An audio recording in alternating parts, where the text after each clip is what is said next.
Welcome to the One Year Bible. February 24. The Old Testament reading, Leviticus chapter 15 verse 1 through chapter 16 verse 28. The Lord said to Moses and Aaron, "Give the following instructions to the people of Israel. Any man who has a bodily discharge is ceremonially unclean. This defilement is caused by his discharge, whether the discharge continues or stops. In either case, the man is unclean. Any bed on which the man with the discharge lies, and anything on which he sits, will be ceremonially unclean. So if you touch the man's bed, you must wash your clothes and bathe yourself in water, and you will remain unclean until evening. If you sit where the man with the discharge has sat, you must wash your clothes and bathe yourself in water, and you will remain unclean until evening. If you touch the man with the discharge, you must wash your clothes and bathe yourself in water, and you will remain unclean until evening. If the man spits on you, you must wash your clothes and bathe yourself in water, and you will remain unclean until evening. Any saddle blanket on which the man rides will be ceremonially unclean. If you touch anything that was under the man, you will be unclean until evening. You must wash your clothes and bathe yourself in water, and you will remain unclean until evening. If the man touches you without first rinsing his hands, you must wash your clothes and bathe yourself in water, and you will remain unclean until evening. Any clay pot the man touches must be broken, and any wooden utensil he touches must be rinsed with water. When the man with the discharge is healed, he must count off 7 days for the period of purification. Then he must wash his clothes and bathe himself in fresh water, and he will be ceremonially clean. On the 8th day he must get 2 turtle doves or 2 young pigeons and come before the Lord at the entrance of the tabernacle and give his offerings to the priest. The priest will offer 1 bird for a sin offering and the other for a burnt offering. Through this process, the priest will purify the man before the Lord for his discharge. Whenever a man has an emission of semen, he must bathe his entire body in water, and he will remain ceremonially unclean until the next evening. Any clothing or leather with semen on it must be washed in water, and it will remain unclean until evening. After a man and a woman have sexual intercourse, they must each bathe in water, and they will remain unclean until the next evening. Whenever a woman has her menstrual period, she will be ceremonially unclean for 7 days. Anyone who touches her during that time will be unclean until evening. Anything on which the woman lies or sits during the time of her period will be unclean. If any of you touch her bed, you must wash your clothes and bathe yourself in water, and you will remain unclean until evening. If you touch any object she has sat on, you must wash your clothes and bathe yourself in water, and you will remain unclean until evening. This includes her bed or any other object she has sat on. You will be unclean until evening if you touch it. If a man has sexual intercourse with her and her blood touches him, her menstrual impurity will be transmitted to him. He will remain unclean for 7 days, and any bed on which he lies will be unclean. If a woman has a flow of blood for many days that is unrelated to her menstrual period, or if the blood continues beyond the normal period, she is ceremonially unclean. As during her menstrual period, the woman will be unclean as long as the discharge continues. Any bed she lies on and any object she sits on during that time will be unclean, just as during her normal menstrual period. If any of you touch these things, you will be ceremonially unclean. You must wash your clothes and bathe yourself in water, and you will remain unclean until evening. When the woman's bleeding stops, she must count off 7 days. Then she will be ceremonially clean. On the 8th day she must bring 2 turtle doves or 2 young pigeons and present them to the priest at the entrance of the tabernacle. The priest will offer one for a sin offering and the other for a burnt offering. Through this process, the priest will purify her before the Lord for the ceremonial impurity caused by her bleeding. This is how you will guard the people of Israel from ceremonial uncleanness. Otherwise they would die, for their impurity would defile my tabernacle that stands among them. These are the instructions for dealing with anyone who has a bodily discharge, a man who is unclean because of an emission of semen, or a woman during her menstrual period. It applies to any man or woman who has a bodily discharge, and to a man who has sexual intercourse with a woman who is ceremonially unclean. The Lord spoke to Moses after the death of Aaron's 2 sons, who died after they entered the Lord's presence and burned the wrong kind of fire before him. The Lord said to Moses, "Warn your brother Aaron not to enter the most holy place behind the inner curtain whenever he chooses. If he does, he will die. For the ark's cover, the place of atonement, is there, and I myself am present in the cloud above the atonement cover." When Aaron enters the sanctuary area, he must follow these instructions fully. He must bring a young bull for a sin offering and a ram for a burnt offering. He must put on his linen tunic and the linen undergarments worn next to his body. He must tie the linen sash around his waist and put the linen turban on his head.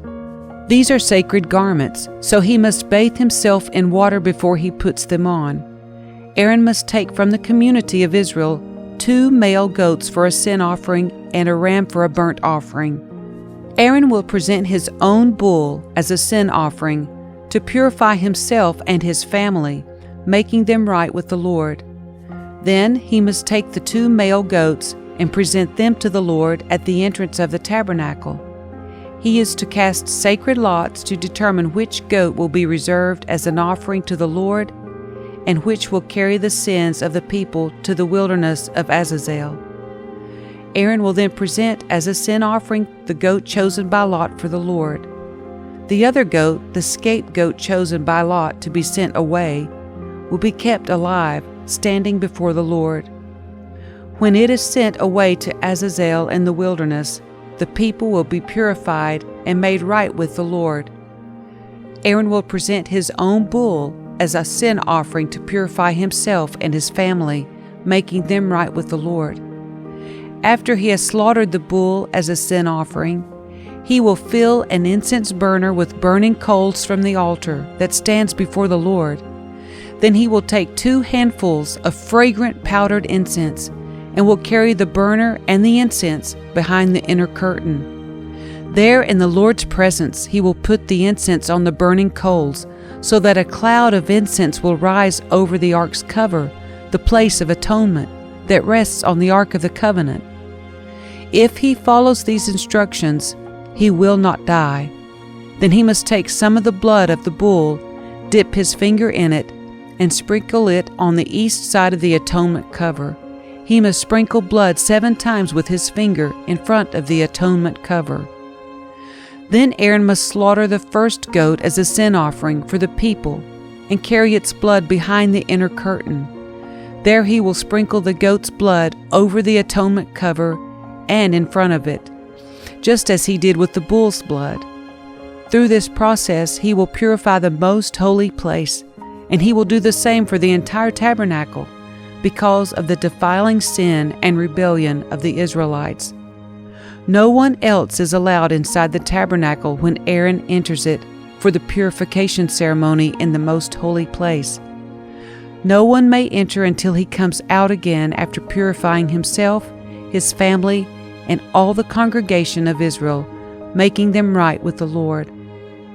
Then Aaron will come out to purify the altar that stands before the Lord. He will do this by taking some of the blood from the bull and the goat and putting it on each of the horns of the altar.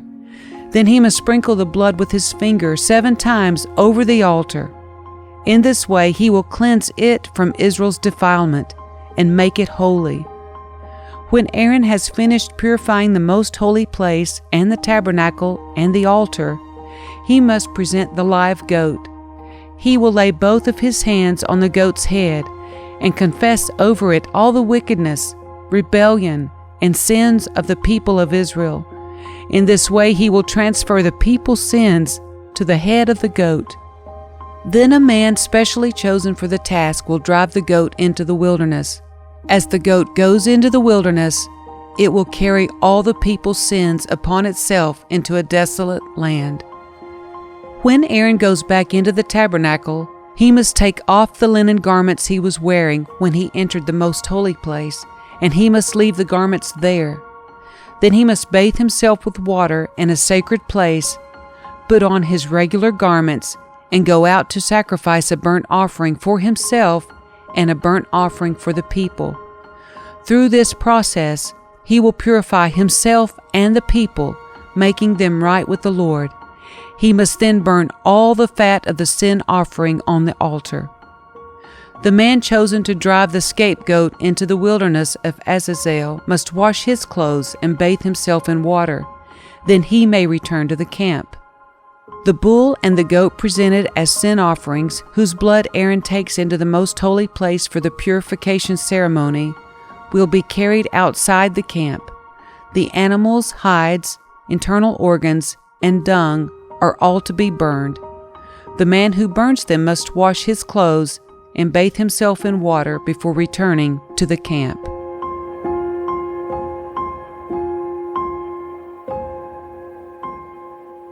The New Testament reading, Mark chapter 7, verses 1 through 23. One day, some Pharisees and teachers of religious law arrived from Jerusalem to see Jesus.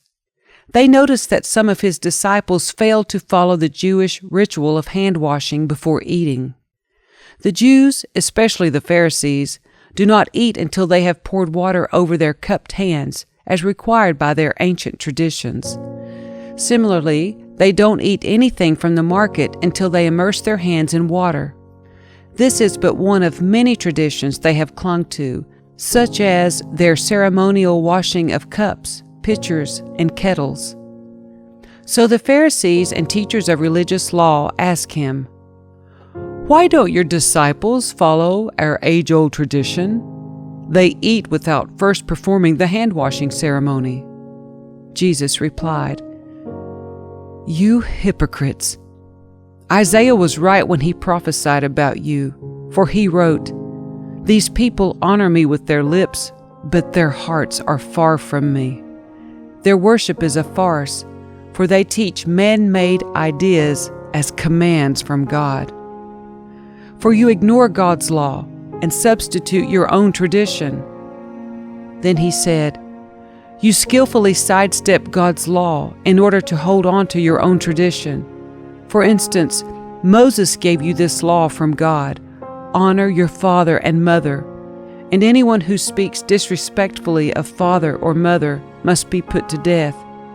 But you say, it is all right for people to say to their parents, 'Sorry, I can't help you, for I have vowed to give to God what I would have given to you.'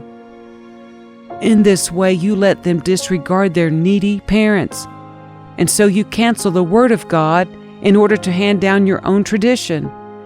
And this is only one example among many others." Then Jesus called to the crowd to come and hear. "All of you listen," he said, "and try to understand.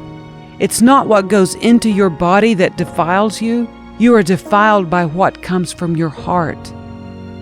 Then Jesus went into a house to get away from the crowd, and his disciples asked him what he meant by the parable he had just used. "Don't you understand either?" he asked. "Can't you see that the food you put into your body cannot defile you?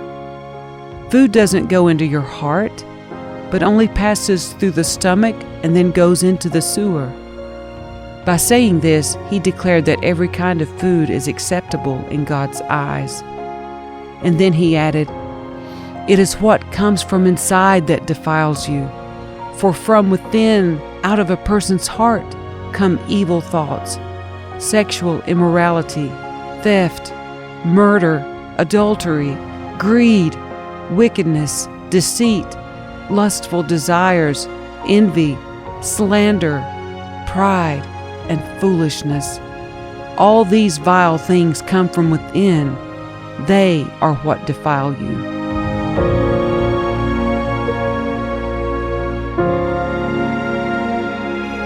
Psalm 40, verses 11 through 17. Lord, don't hold back your tender mercies from me.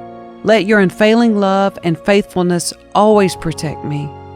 For troubles surround me, too many to count. My sins pile up so high I can't see my way out. They outnumber the hairs on my head. I have lost all courage. Please, Lord, rescue me. Come quickly, Lord, and help me. May those who try to destroy me be humiliated and put to shame. May those who take delight in my trouble be turned back in disgrace. Let them be horrified by their shame, for they said, "Aha, we've got him now." But may all who search for you be filled with joy and gladness in you.